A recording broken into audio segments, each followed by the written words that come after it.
Hi, second graders. Today, what we're going to do is we're going to review what a 4 would look like in a realistic fiction story.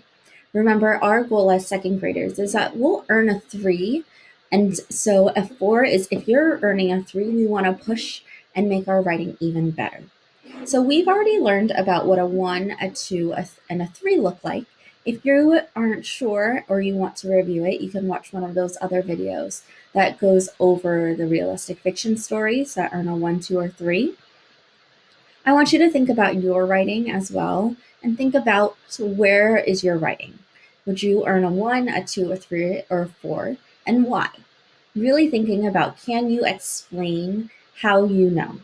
So let's look at what a 4 looks like and how you can set some goals to earn a 4.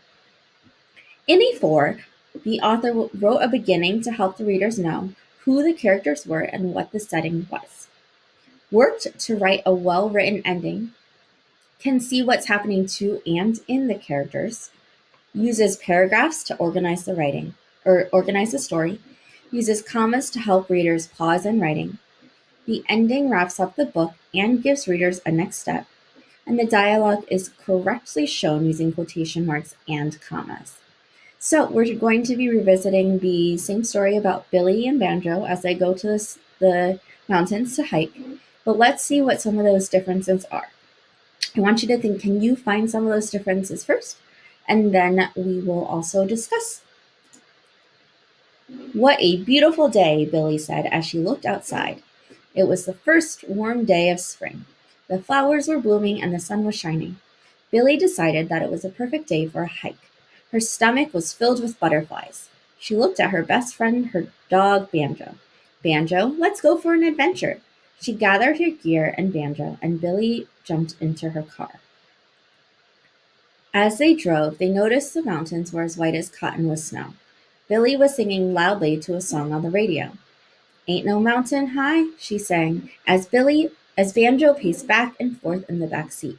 They were overjoyed to finally be getting out into nature and were hoping to frolic around in the snow. I'm going to pause there, and friends, I want you to look at how many details there are about what our characters are doing and how they're feeling. You can see right here, it says her stomach was filled with butterflies. That tells me that her stomach is really excited and it's showing that she really wants to go, but it doesn't say she was excited. You can tell that there's more details about the setting, and you can see there's paragraphs. So the writing is actually put into parts. Instead of each page, the paragraphs are showing the parts of the story. When they arrived, Billy parked the car in the first spot she could find. Then she opened the back door and exclaimed, "Let's go, Pup."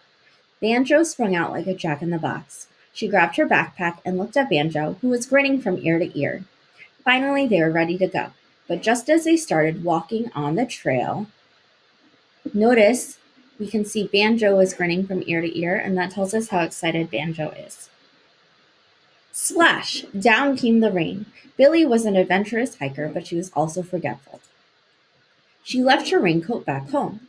Oh no, what am I going to do? She worried as she sat on a rock and put her head in her hands.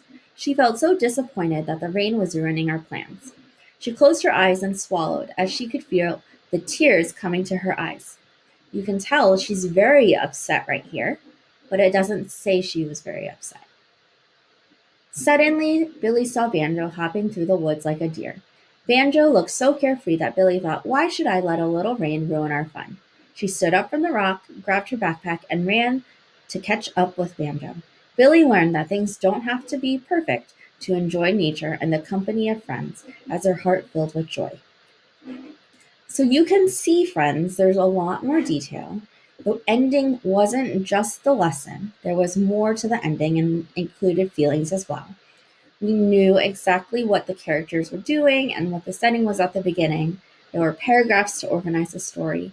So really think, where is your writing and what would it earn? A 1, 2, 3, or 4. And think about what are your next steps? What's your goal that you're going to work on to continue making your writing better? Good luck!